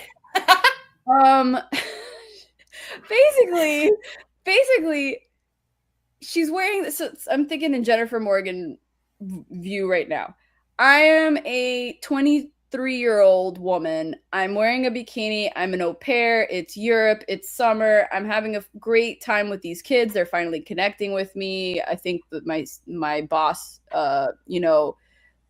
likes what I'm doing, whatever. His girlfriend / board of director woman is going to allow me to have a job later on after the summer, hopefully. But don't you think that it's not just him? All of those executive members are there. So any one of them could see her. So imagine if she gets a job as, a VP of whatever, or whatever the job is that she's going to get, financial job. And in the next couple of months, all they can think about is what she was wearing because, like, that's what you showed up. And we're not slut shaming. We're No, talking about professionalism. I we're think there's talking a about difference. professionalism in the workplace. Right. We're talking about workplace attire. This is Yeah. completely different. You have people in, and it's not just like a regular, I don't know, it's not like you're working somewhere where you can have jeans and a t-shirt. This is like you're wearing, and it's 1999, so there's no hybrid scheduling and jeans with a professional top and some nice flats. No, you have to wear business skirts and heels and all this stuff. So Yeah. imagine they already see you in one way. They're never going to see you properly after that. I just can't imagine them seeing her in a way that's serious and professional after she's been, and him too. So it's like, Right. It's just, it was poor planning on her part. super poor planning. Yeah. Just, this was not thought through. At least put the girl in a rash guard. You go in a one suit or something. Yeah, or a wrap skirt. Modest is hottest. Yeah, right. For this it is. For anything else, it's whatever. For a professional job, even if you are, see, I mean, Kristen agrees with us. Come on, man. What are we doing here? Like, yeah, it's like the top board of people at this company you want to work at, and you're outside in a two-piece swimsuit, barely wearing anything, getting all, yeah. And she's Jennifer Morgan, Mrs. Thick Rim Glasses, Mrs. I have a plan, Mrs. I'm going to have a down payment in my house. I went to UCLA, MBA, Phi Beta Kappa, whatever. And I know for a fact she's not going to just bother to just have this one job of, I don't know, whatever they give her entry-level job. No, she's going to want to sit in that board at someday. And all they're going to have in their minds is this woman had a bikini back 5 years ago. Water gun fight. Right. Right, exactly. Meeting. No. Anyway. I blame Saban. Saban, I blame you. I blame you for this. Is your daughter. This is your stepdaughter, and you had her in a bikini for this film in unprofessional settings. Is wrong. Yeah. Call Cheryl. We need to call Cheryl. So what's the issue? Okay, well, the issue is she wants a business job and she was wearing a bikini. Have you not listened to the last 20 minutes of ranting? Game Boys, if you were in the bathroom, basically what happened is they are in Wolf of Wall Street. They are in the CEO's castle because apparently when you're rich like that in 1999, you can own a castle. You're not renting, you're owning a castle. They're in a business meeting, and the nanny who wants a job at this company is outside in a bikini with squirt guns. With a water fighting with Gimli and the two kids, basically. And the kids. Anyways, that's the issue. Getting back on track. Whatever business thing was happening with CCI, this fake company, it went through. They won. So at this very nice dinner, Oliver announces that they're going to celebrate with another very nice dinner in a week. Right, the gala. At the castle he owns in Vienna. Because apparently they're not in a castle already. They got to go to Vienna to his other castle. I don't think Michael Jackson even had this much money. No. And that they're having a party to announce they're having a party. And Vivian is not liking that the kids are around. She tries to send them upstairs. They don't want to go. Ice cream gets spilt all over Vivian's dress. But when Oliver's about to step in, Jenny says, no, I saw everything. This was 100% an accident. And Vivian is even more pissed off. She storms out. Oliver's like, you kids still have to go upstairs. Vivian's trying to clean up. The second dress ruined by these monsters that she's going to marry their father. I hope she realizes kids come with the marriage. I don't think she does, though. No. Oliver's like, oh, well, when we live together full time, you'll learn to love them and they'll like you more. And that's not what she wanted to hear. No, she thought they were going to boarding school. Did you see her Yeah. eyes bugged out when he said, well, when we're living together? And she's like, Yeah. what do you mean when we're living together? I thought it was just us two. What do you mean us four? No, it's just like, speaking of this dad overlooking everything, how do you not notice that the woman you plan to marry isn't getting along with your kids?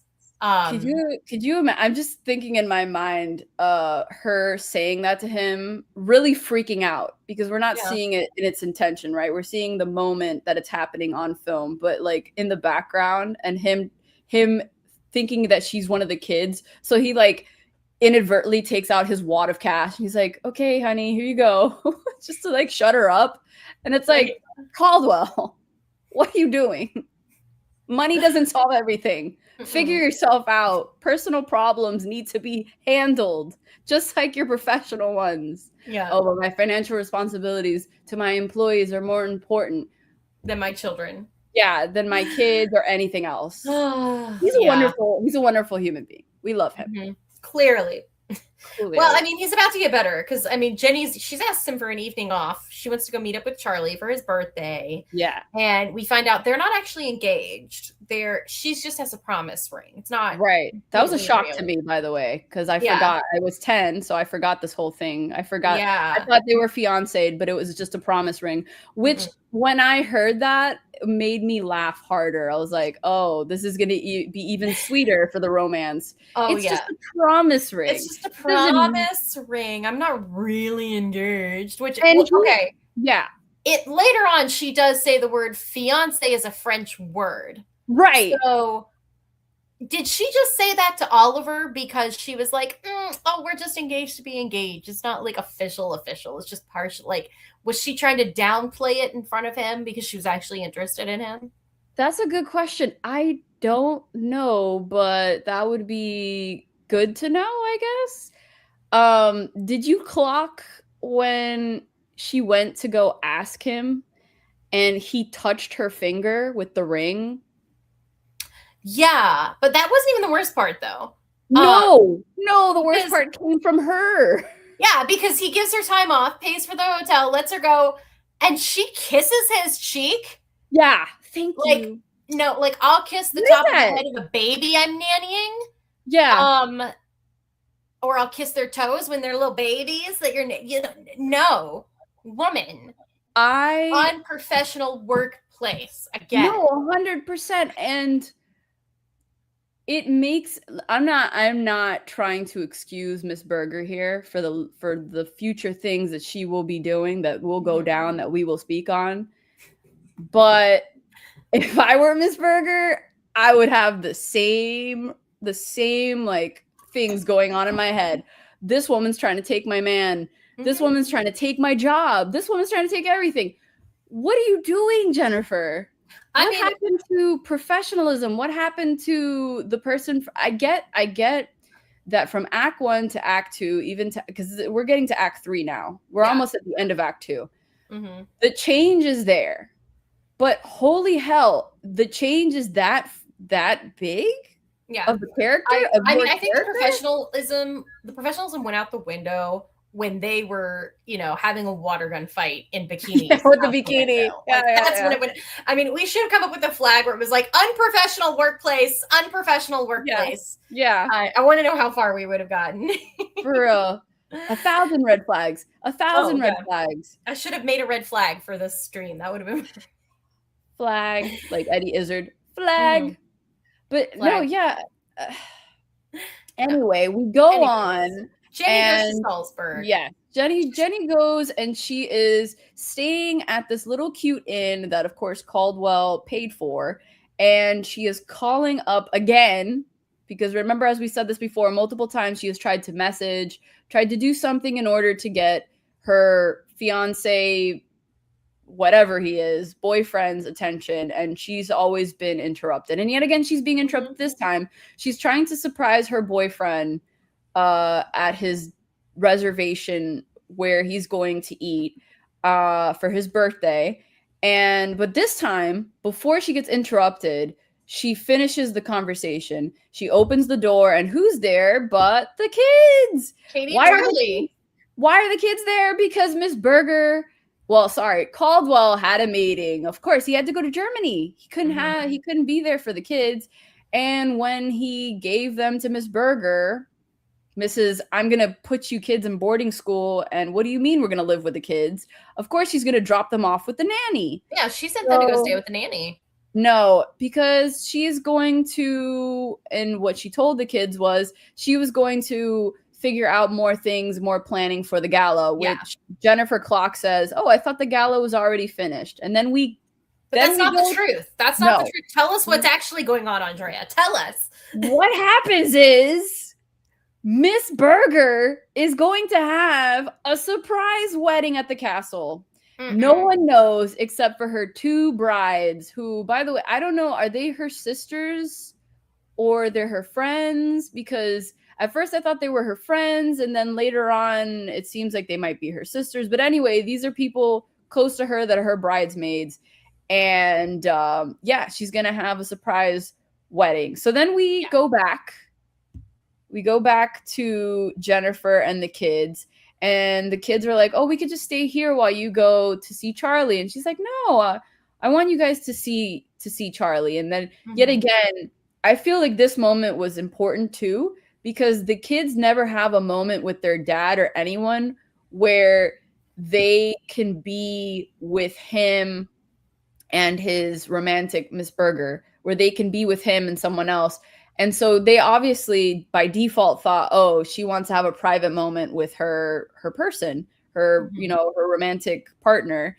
And she's like, no, I want you to be a part of my world. And I feel like this was very touching because this was finally a connection that they weren't doing something that before, it's, oh, got to keep the kids, closed off, got to keep them in the room, got to keep them shut off, like can't have them with the adults. It's like, no, Jennifer really loves them and wants them to be a part of everything of hers. So she wants them to meet someone that's important to her, supposedly important to her. And that was touching for them. Yeah, and that was touching for them. And I feel like they got even closer with her in that instance. So then, Danae, what happens later? What happens? What do we? So they go to the restaurant, and Charlie is there with another woman. Dun dun dun. Yeah, he makes Alex take his picture. Alex clocks instantly who he is. And they go to sit down, and Jenny's all about, oh, Charlie's going to love it. This place is so romantic. Look at the architecture. And bless these kids' hearts. They're trying to spare Jenny's feelings. So Alex quietly signals to Kate, like, look who's here. Charlie's here. Look at what's going on. And so they try to distract Jenny because they don't want her to get hurt. But Jenny sees, and she confronts Charlie right away. He has no excuse. He tries to explain to the woman who he's been making out with, like way too much PDA in front of everybody in the restaurant, who Jenny is. And he's like, well, Michelle does not speak a lot of English. And she says, fiance is a French word, Charlie. Which, again, to Oliver, she was like, not my fiance, engaged to be engaged. But to Charlie, you are my fiance. Right. So, what is the truth? Yeah, what is it, Jennifer? She inquiring minds want to know. Yeah. But also, did you clock that Charlie said, oh, this is my friend? And then when Jennifer said, what the hell? She's like, oh, Jennifer, this is not what you think it is. Oh, and then, oh, but this is just what happened. We just met today on the train. Happened. Yeah. What do you mean you met on the train? For 6 hours? You met this person for 6 hours and you start making out with them. You dog. Exactly. So I was expecting the kids to pull a prank on Charlie. I was waiting for it, and I was so excited, but they didn't do it because they've learned, they've grown. Yes. But just wait. Charlie, he bumps into everyone. He catches on fire. He gets food all over him. The kids call him liar. They throw water on him to put him out. They take a picture of him. They take Jenny's camera back. It's the next day. Jenny calls her dad, and he was right about Charlie. So I think he saw Charlie coming from a mile away. He's probably warned Jenny a few times. He Um, probably had a party with the Rhodes Scholar barbecuing after oh that. Like, yeah, oh, it's thank like God. good news, everybody. Great news. They Yeah. broke Yeah. up. What a relief. Yeah. Exactly. Yeah. Katie got the pictures from the camera printed. Charlie's been with so many girls on this trip. Like they're just picture after picture, girl after girl with the camera that Jenny was like, it's like I will be with you. To Charlie, that meant take pictures with Every other woman in all these Europe. women. Yeah. What a man whore. Class act, you know. It was great, Yeah. greatest boyfriend of the year, Yeah. honestly. Jenny's Yeah. distracted. Somebody steals her camera and her purse. Wild chase scene with the guy from Xenon. That's who I thought of when I saw the robber. It is. And he's also in other films. I don't know if you saw, shoot, there was a movie with, if anybody can chime in, Jodie Foster, and it's a space movie where they have to Impact, Deep Impact. Oh, is he in Deep Impact too? Yes, he suicides at the third of the beginning third of the film. I believe so. I might be wrong with this. But anyway, yes. And okay, can we explain this? It doesn't really say it, but there's kind of subtext to suggest. So we go back and basically Jennifer calls Caldwell. He's still out. So she gets the call with Miss Berger to let her know, hey, there's these thieves, they stole everything. We don't have anything to get back. We don't have tickets to get back to the castle. And she's like, oh, don't worry, I'll wire you by noon. And it's so sad. I'll wire you by noon. No, she freaking doesn't. And she makes fun of it to her two bridesmaids. Yeah. And so I want to put this to you, Danae. Do you think this was subtext of her? She was the one who got these people to rob her? Because remember, they were pointing out in the beginning when she was on the phone, he was the guy that you were saying from Xenon. He was on the back of the bike and he was pointing out to figure out something. Like he was trying to look for something. So I'm wondering, I feel like Berger hired these men to do this so that they could, she could do away with the nanny. She could do away with the kids, and she'd have this like quick secret wedding so that they wouldn't be there to negate it. I don't know. Did you clock that? I see. I thought it was just like, oh, look at this stupid American tourist that's not paying attention. Let's steal their stuff. Because that's like I haven't really been to Europe, but you have. I know that's a thing of like, you have to. It is a thing. It is a thing, but it's kind of a little too coincidental that she's having this secret wedding this weekend and their stuff is taken so that they can't have train tickets back to the castle for this wedding, that she doesn't want the kids there anyway. Do you know what I'm saying? I just feel like it's too on the nose. Coincidental. Yeah. Right. I mean, I could see that. I don't know who Jenny or who Vivian would have spoken to for something like that, but I mean, she's got a lot of money. She probably got money. Something out. Exactly. Yeah. She got money. She could hire people. They didn't budge when like they got chased down. Like they were ready to run Jenny over with their moped. Right. So they might have been paid because that camera was not that valuable. No. But Jenny, she's pretty resourceful. Phi Beta Kappa. She gets them a deal on a ship. They're gonna work for passage to get off 40 miles from Vienna. Right. And you know what? Hard work is good for Alex and Kate. They could have used it. They're swabbing the deck. They're waiting tables. They're sleeping on the deck after dark because they're exhausted. At one point, Alex is steering the boat while the captain is playing with his Game Boy. Yeah. But that night, like they bond. They're camping out on the deck of the ship, and Jenny tells them about how her mom died when she was little too. And they confess, they're not looking forward to having Vivian as a stepmom. No. And I mean, we can see why, because Vivian is making the gala wedding exactly how she wants. She's mad at everybody. Nobody's doing it right. Oliver shows up and wants to know where the kids are. And why are there bridesmaids at our gala? This doesn't make any sense. Which I'm shocked why he didn't call it off like in that moment, like instantly, right? I don't instantly. know.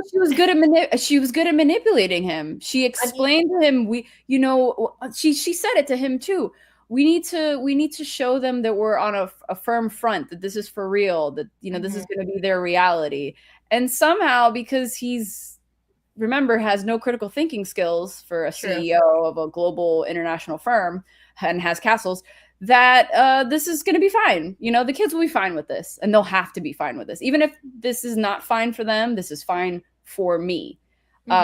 Even though I believe in the back of his head, second thoughts are there, So they get off of the boat and they're walking, and they end up knocking on the door of a country home of a father and daughter. Yeah. My other cringe we got to the other cringe moment. I mean, I love to point out that this daughter in, Vienna, or just outside of Vienna, speaks perfect English, right, with an American accent. Right. Even though they're in Italy. Right, Vienna is Italy. He's got an Italian accent and she doesn't. Yeah. She's also like 15 and hitting on a 7-year-old. Well, he's 12. Still though. No. It's wrong. I'm just it's telling wrong. you. Like, when you're 15 and a boy is 12, it feels like he's 7. Yeah, no, understood completely. I'm just telling you, let's make sure the viewers know he's not 7. He's not 7. He's not a teen yet. But she is several years older than him. Yes. Clearly she likes him. I don't know what is going on. It's another cringe moment. I think she can just see that this is a child from a rich family, and that's all she's after. Maybe because he's a kid. He doesn't even look like he's 12, right? Like you said, he looks very young. Yeah. But she's giving him the eyes at the table. And then, the father said that they can rest before he takes them. He could take them to Vienna, basically. He can take them to the castle. And then the cringiest moment, well, actually, no, before that, there's a moment that's necessary before this. Yeah. Katie goes to the corner of the barn. So all three of them go to take a nap. Yeah, Katie's crying, and Jennifer goes to calm her while Alex is hanging out with the country daughter. Jennifer goes to go, calm her down, see what's going on, and she confesses again that she really doesn't want Miss Berger to be her mom, and she confesses further that she would wish it was her mom. And so they have this powerful moment.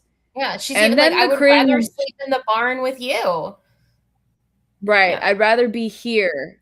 Isn't it crazy? I'd rather be here in this barn than be over there in the castle with my dad. It's really heartbreaking because and I want to bring this up. I want everybody to know this is the last 15 minutes of the movie, maybe 20 minutes of the movie. And I don't believe Caldwell has changed one bit. Even though what's going to happen next, I feel like there hasn't been much of a change for this man. There's been a change for Jennifer, which some change has been very odd. But for Caldwell, I don't believe there's been a lot of change for him as a character. I think he's still a man who is negligent of his children, negligent of his romantic relationship, and also being super unprofessional with his nanny. So let's see how this goes. Let's talk about the cringe moment that happens. Oh my gosh. So Katie stops crying. What happens, Danae?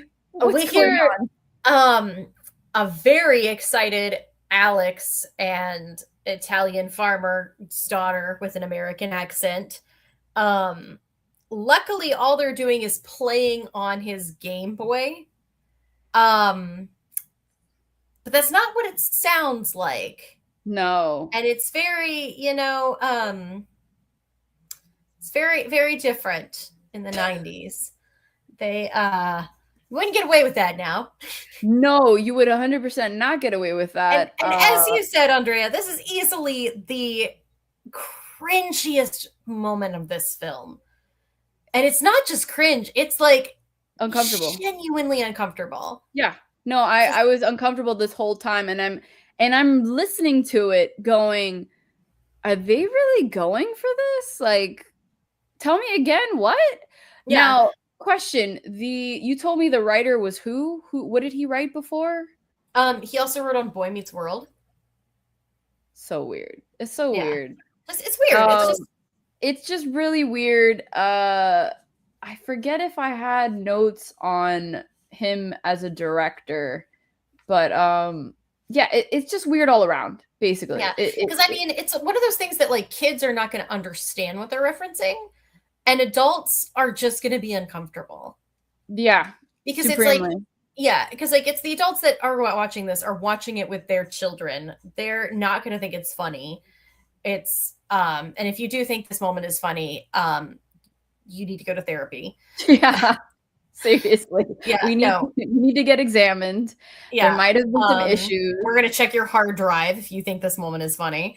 And if you're wondering what it is, basically it's sexual innuendo of the Alex yelling out things that could mean that he was having, sex with the country girl.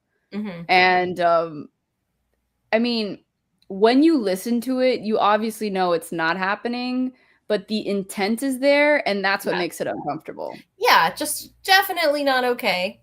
Like we said, we're not doing a Disney Channel movie this rewatch, and that's pretty obvious. I'm looking at you, Saban. I'm looking at you again. This is you. Mm-hmm. But yeah, okay, yeah, I don't have any notes about the director. I remember that I wrote something about the director, but anyway, it doesn't matter at this moment. But yes, so we go through that. Let's pass that, and then we get back to the wedding. Yeah. Oliver is worried about his kids because Vivian sent them away and sprung a wedding on him, and he's not upset about that. No. Why isn't he calling like Interpol? His kids are missing. Right. Like they're not at the hotel anymore that he reserved. Like they don't have cell phones. He does not know where his nanny and children are.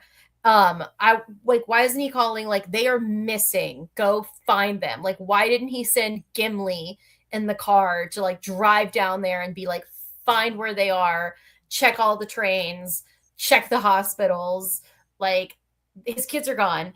And why isn't he more upset about her putting on a wedding without telling him? Like, I don't understand his way of thinking. The other thing is that he doesn't see that she doesn't care. She doesn't care. Her interest is in this wedding and not in the fact that the kids, no clue where they are. Nanny, no clue where she is. Also, what about him? Why is it that he is like, we're still going to go on with this wedding, but my kids need to be here. My kids need to be here. Bro, your kids, where are they? You don't even know where they are. That should be the inclination. Like, where are my children? Yeah, where are my children? Where are my blood? Like, Kristen gets it. Like, total nuts. Like, this guy is like, thank you for saying that, Kristen. Like, it's just, where are my kids? Like, like we said, I'm a nanny. When I go for a 20-minute walk, I am sharing my location with the parents. And it's like, if I like it, it's, it's if we're not back like from a walk around the neighborhood, the parents are like, where are you? Is everything okay? Like, you didn't share your location. Are you still okay? Like, I mean, it's never been that severe, but it's still just like, yes, we live in Los Angeles in 2026, but still, like, you're in Europe. You are not just in your neighborhood and your kids. We could go on about this for hours. We need to wrap up this thing. But still, why isn't he upset that his kids are missing? And he does get upset, but not about that. Exactly. He gets upset because Vivian hands him a business document, the busy business document about business things with Jenny's business notes. And he says, Vivian tells Oliver, a competitor sent Jenny to sabotage them. look at her resume. It's so obvious. And Right. She's a that, spy. yeah, that's what Exactly. makes Oliver Yeah. upset. She's a Not my children spy. are missing. You're throwing a wedding at me. You're telling me my nanny is a spy. Yeah, but Jenny and the kids, they finally make it back. Maybe also Oops, sorry. no, but maybe also he's upset. Maybe he's upset when they come back, he wants to have a word with her, right? And instead of my children, it's more of what do you have to say for yourself about my business? Yeah. And I wonder if that has to do more so of, well, you could have taken my kids and there could have been a ransom and like you're a spy from another company and this is why you're also you're just all types of bad and I'm just lumping it all together. But yes, you make such a great point that yet again it's the last 15 minutes of this film and Caldwell has not changed. He still cares about his business, doesn't care much about his kids, barely cares about Berger, and is now telling this au pair who essentially tells him that she would never do that to his kids. She loves his kids. She would die for his kids. That she's the worst and she's a spy and he doesn't want to listen to her. He'd rather listen to Miss Berger.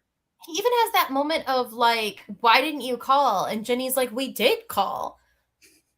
Like, why didn't he step forward and be like, what do you mean? Like, you didn't call? And so she was like, yeah, we talked to Vivian. Like, where is that like red flag for him of like, why didn't my fiance tell me that my nanny checked in with the kids? Like, exactly. Also in that moment, why wasn't Jenny like, Vivian said she would send us money to get home and she didn't? Right. Right. She was supposed to wire us at noon and she never did. Yeah, none of that gets brought up. He's just no, cares about he's not the critical thinking type, remember? He's just not. He cares about is the business folder with the business notes and Jenny's fired and the kids are going back to their grandma so he can do his busy business things. Exactly. Yeah, but Alex and Kate, they hear all of this. Gimli is like, what are you kids gonna do about it? Fight back. Yeah, he's like, fight back. Be the little rascals that you are and get this taken care of. Right. So Jenny tells Oliver how much Kate and Alex miss him, and he tries to like give her money to go home, and she throws it on the ground. Threw it on the ground. She's about to leave. But yeah, Kate and Alex run in. They use their remote control car with the camera to show Oliver the nasty things Vivian is saying. Right. About how she's sending the kids off and she bamboozled him and they're going to get married.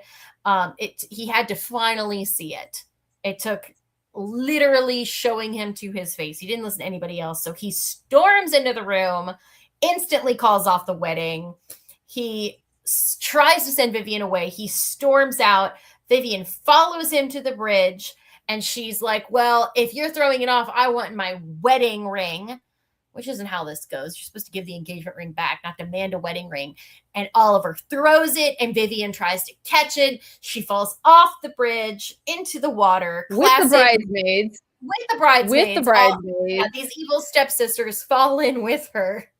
Yeah, it's such a cartoony thing because then you hear them with their sounds like ah, yeah, they're falling with the garland. Yeah, into the moat of the castle. The castle, right. Very evil stepmother like Cinderella. You are correct. Yes. They fall into the water. And that is what it takes to get Oliver to change. He tells Katie and Alex they're going to take a month-long trip on the yacht in the south of France. I hope he doesn't take his cell phone and he actually pays attention to them. Oliver talks to Jenny. He read her notes. He was like, oh, Vivian passed these off as yours. So Jenny is the reason this deal went through when they're having this big gala in the first place.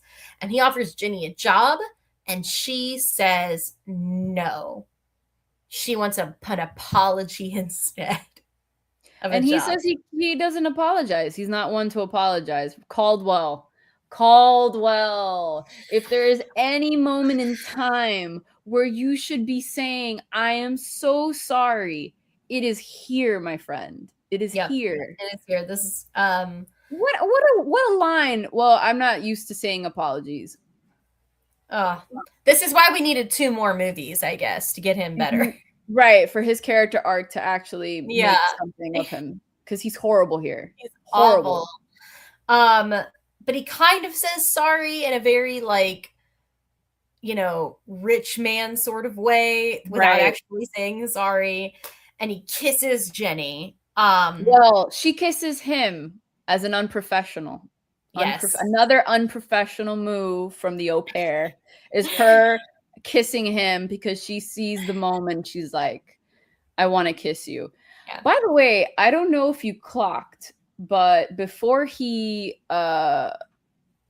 so he apologizes, says he's sorry, whatever, or no, before he says that and you said, I want an apology, I don't want a job, he was gonna give her a VP of something or other business. Yeah, like $60K a year, full benefits package. 67,000. Danae, she was making 67,000 of our dollars right now as an au pair. If she was making 67,000 coming off an MBA, just starting off, how much is, I don't know, 100? I can't compound that right now. If anybody wants to chime in, I'll just pull it up real quick. Yeah, if anybody wants to chime in, how much 67,000 in from 1999 to now is? I am sure that's like 100K starting off. She is doing very well, and she is saying no to this, which is crazy to me. I would have been like, yes, I want an apology and this job. Here we go. And Inflation calculator. Yeah. That is the equivalent of $134,302 today. Why would you say no, Jennifer? How do you say no to that? Like, or at least be like, I will accept this job on one condition. You apologize to me. Yeah. Yeah. No, well, I mean, they don't think clearly. This guy just called off his wedding literally minutes ago, and he is now kissing the nanny. Yeah. Just what a slut. Absolute. Oliver is a slut. That's all I gotta say. He's not a great person in general. And what we got to do is watch Au Pair 2 so we can figure out if he becomes a different person. Yeah. If he changes his ways. Which I hope he does, because going through this movie, I have realized that no one here is good. Yeah. There are no winners. Right. There are no winners in this movie. Only losers. Mm-hmm. Unprofessionals. I think Gimli might be the only winner. Gimli, for sure. Gimli, you're right. Gimli is the only winner here. He's the only one with heart. Oh, and the dad. The dad is great. Yeah, Jenny's dad. He's pretty great. I think that Jenny's dad and Gimli just need to run off together. Like, that's the sequel I want to see. Actually, about that, Au Pair 2. No, that doesn't happen because it's 2001. But the dad does get with someone. I will not spoil because we gotta watch Au Pair 2. We gotta do it. Or at the very least, the two of them should like go on a fishing trip or something. That'd be fun. The 99 equivalent of I don't know. The Danube go because they're in Europe, so they go down the Danube River. Yeah. And just to note, Gimli, the actor, Rhys Davies. Yeah, Rhys Davies. Rhys Davies. Right. One of those. Yeah. Gimli. Gimli. This was 2 years before his second big IP. So he was, I mean, you say that like he was the biggest draw, but I mean, at this point in time, he wasn't really, I was looking at his Wikipedia. He really wasn't doing much, but it's crazy that 2 years later, he would be doing one of the biggest franchises ever. Mm-hmm. So, and he was in this little TV movie. I say little TV movie. I mean, this movie had a lot of viewership back in the day. But I mean, I do remember though, like when I went and saw Fellowship of the Ring in theaters, he was the only person in the film I recognized. But also, that's probably because I grew up watching Indiana Jones. I don't know why I keep remembering him going, Indy. I don't know if that was a thing. Friend, I'm so glad you are alive. Indy. I don't know why I remember this part, but anyway. Well, Yeah, he says that a so lot in the movies he's in. that's true. So Mhm. this was the end of the film. Yes. So, for some final thoughts, like, what would you get, like, your final opinion of this movie, Andrea? Like, last thoughts, final opinion, or maybe if you just want to share, like, a fun memory associated with it, like watching it in your childhood. How do we Um, feel about it? I'm kind of at odds. I still think it's a fun movie, but there are a lot now more cringy moments that as my age range person experience has viewed this going, wow, I cannot believe this went through. But 1999, what a time. What Mhm. a time. The Uh 90s were so different. And like we the said, this isn't Disney, so they're going to be playing a little more fast and loose. Also, I guess, and I thought about it too because this is Fox Family, so Fox kind of owns it as well, and we all know that Fox is, the number one for all the adult family cartoons. Simpsons, Family Guy, American Dad, Malcolm in the Middle, Mhm. Married with Children. So it's not too. I had to keep that in the back of my mind every time I Yeah. saw these cringy moments. It was like, Fox remember, was this is, yeah. Yeah, they were Sorry, go known on. for being a little more like Fox was known for being a little more like edgy with a lot of their Yeah, stuff. right, Like, I mean, growing up, like I was not allowed to watch like Friends or King of the Hill or The hmm Simpsons or Family Guy or any of those things. And a lot of right, them were Fox. Like they were just much more a little bit more raunchy over there. Couldn't watch that one. right. Exactly, exactly. I do have a memory, and this isn't of Au Pair, but we're speaking of the actors here, right? Sure. Little Katie, Hmm. the blonde daughter. I don't know if you saw. Did you watch? You told me you only watched a few Disney Channel original movies, right? Yeah, I've seen very few, hence the podcast. Okay. Okay. So you gotta put on your podcast watching Smart House because Oh, I've seen Smart House. Is she at oh, it? oh yes, okay. Here we That's one I've go. actually seen.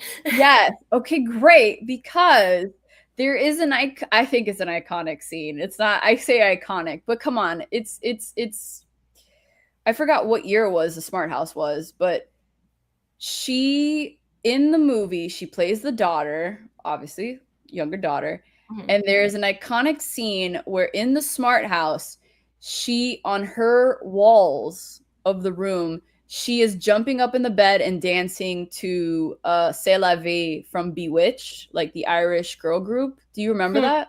Mm-hmm.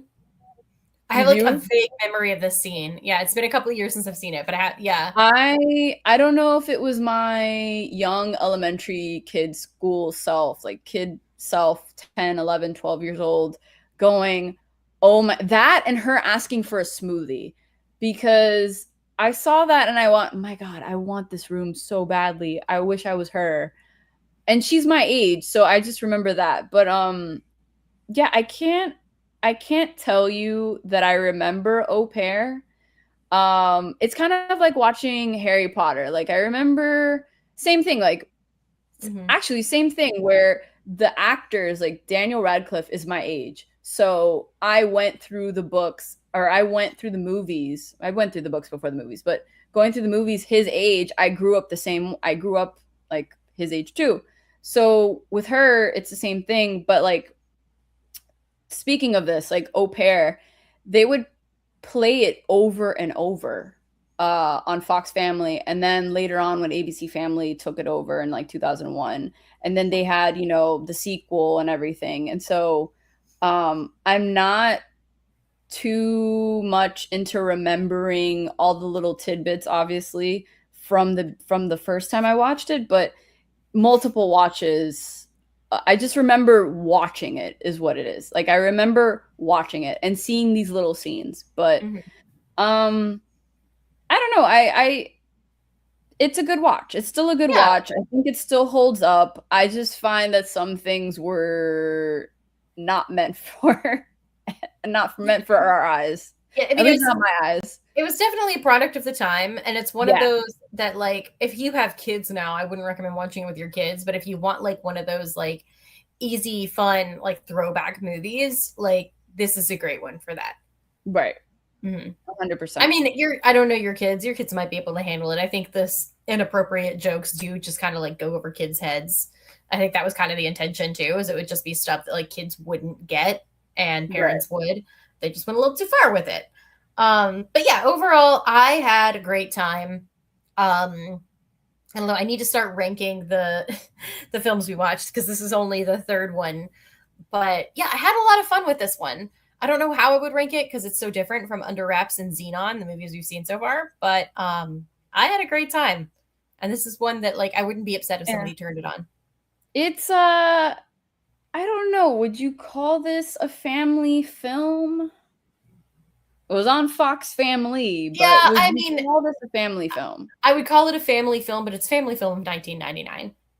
Right. Like it's not a Disney family film. It's not a DreamWorks family film. It is a made for TV movie from the 90s. But it Yeah. holds up.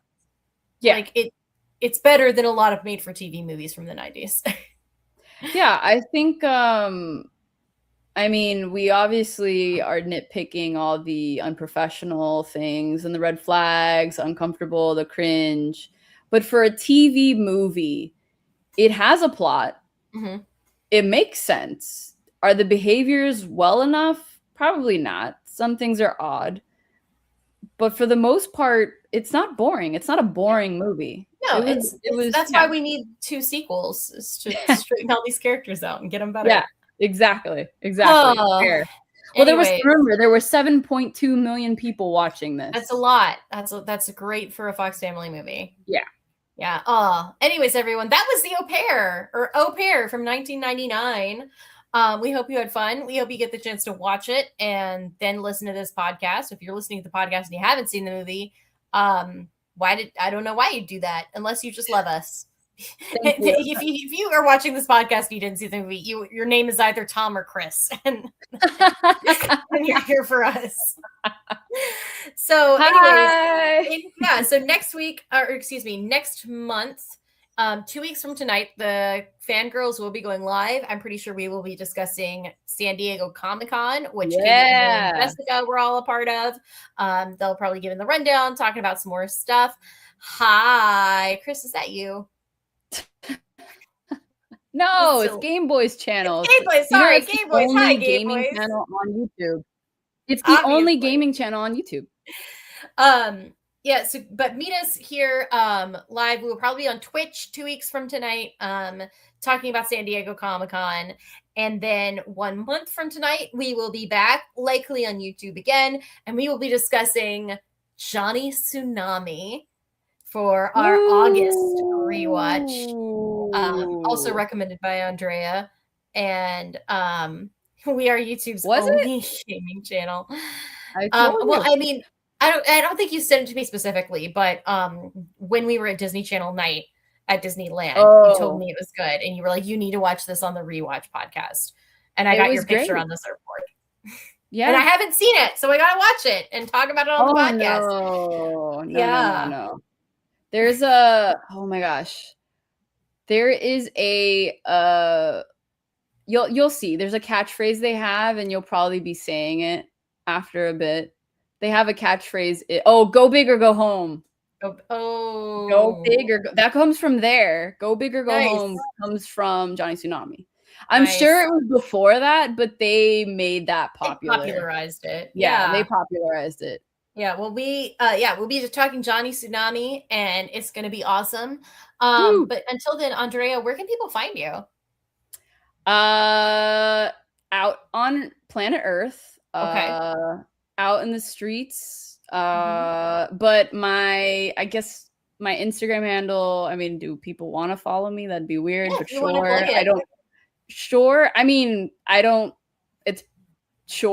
It's at Drea VIP, DREA VIP.